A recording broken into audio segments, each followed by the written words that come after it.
Mr. Modi is sort of the Timu version of Netanyahu.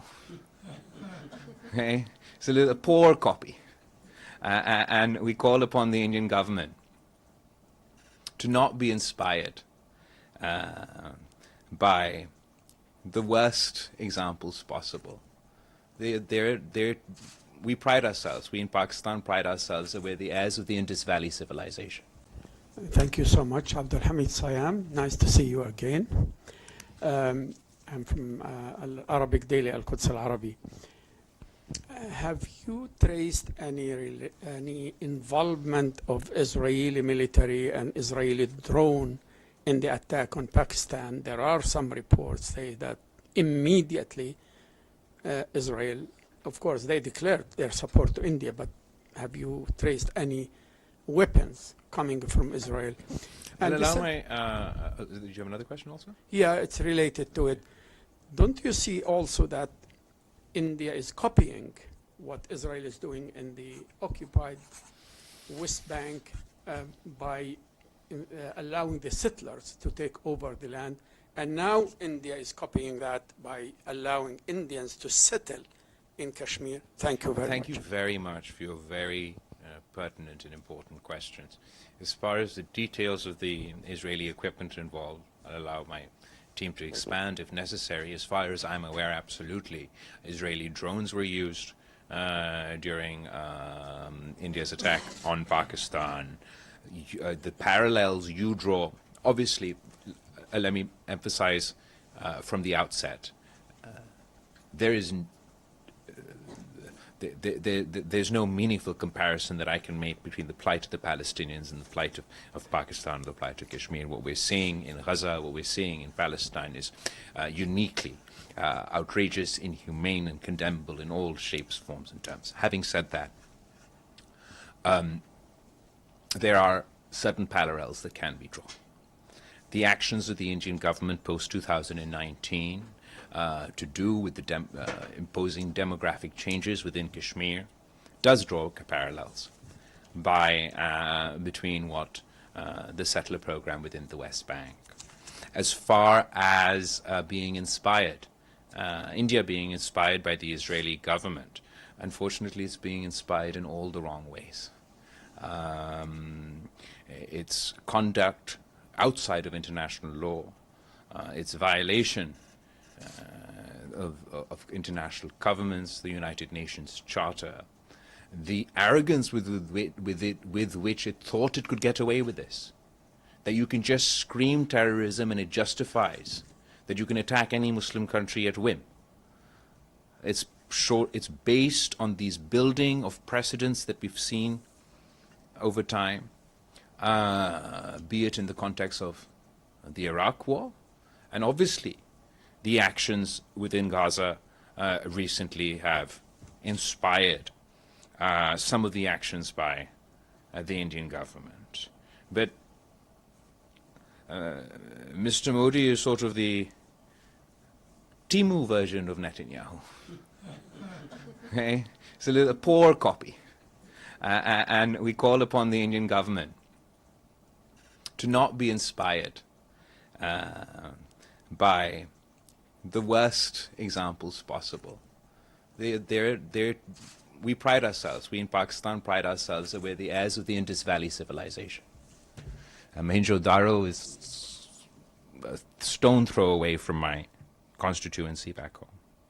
India also prides itself that they're the heirs of the Indus Valley civilization. So we should act as heirs of the Indus Valley civilization and not as how we have been acting. One of the most incredible things about the Indus Valley civilization is that with all the archaeology that's gone on, we've not found a single weapon at all. The great advancements they had, urban planning, agriculture, water distribution, even sewerage and things. Not a single weapon. How far we've come from our roots. That an Indus Valley civilization, which didn't have a single weapon, is now armed to the teeth. I think that Prime Minister Modi must decide. He has two paths to follow before him. He could pursue the path of peace and be a true heir of the Indus Valley civilization. Or he could pursue another path, a path that we've been warning about, we've been seeing for some time, where Mr. Modi started off as being perceived as the butcher of Gujarat. He went on to become the butcher of Kashmir, and he aspires to be the butcher of the Indus Valley civilization with his assault on the Indus Water Treaty. It is of utmost importance, and I have full faith, that whatever the Indian government says, the people of India, majority of the people of India are peace-loving people. They want peace with Pakistan. The majority of people in my country want peace. So my delegation will be pursuing those aspirations of our people. Thank you. Yes. Thank you. Dilek Kaya, İhlas News Agency. Considering India's rather provocative approach, do you fear tensions from flaring up again in the near future? What do you think can prevent such a possibility? I think absolutely your question is very legitimate. While we do have a ceasefire on the one hand, and we have one party saying we want to engage in dialogue and diplomacy, we have the other party who says this is not a ceasefire, this is a pause. That is making one aggressive statement after another. The most recent statement that Mr. Modi made was that a specific message to the youth of Pakistan, that eat bread or you can eat my bullet. That doesn't sound like a man of peace. Having said that, I would like to differentiate between his public posturing and what I believe is in the interest of our two countries.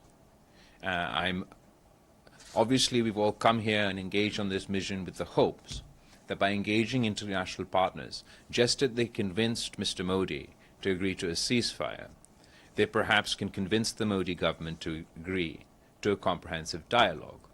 And if we do engage in a comprehensive dialogue, that is the only viable path, not only to peace, but actually for us to solve our issues. There's no military solution to Kashmir. There's no military solution to terrorism. There shouldn't be a military solution to our water dispute. So that's the only worthwhile path to follow. Mr. Nasser. Yes, sir. It's not a question, it's just a clarification. When you said that Pakistan shot down 6 Indian aircraft and they offload their payload as well. So you were talking about the location. What was the location of the, hold on one second.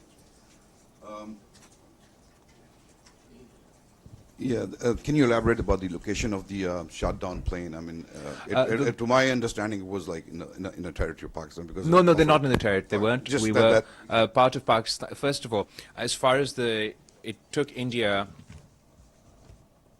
one of Pakistan's great strengths throughout this whole conflict was our credibility and our transparency with the media and our transparency with our international partners.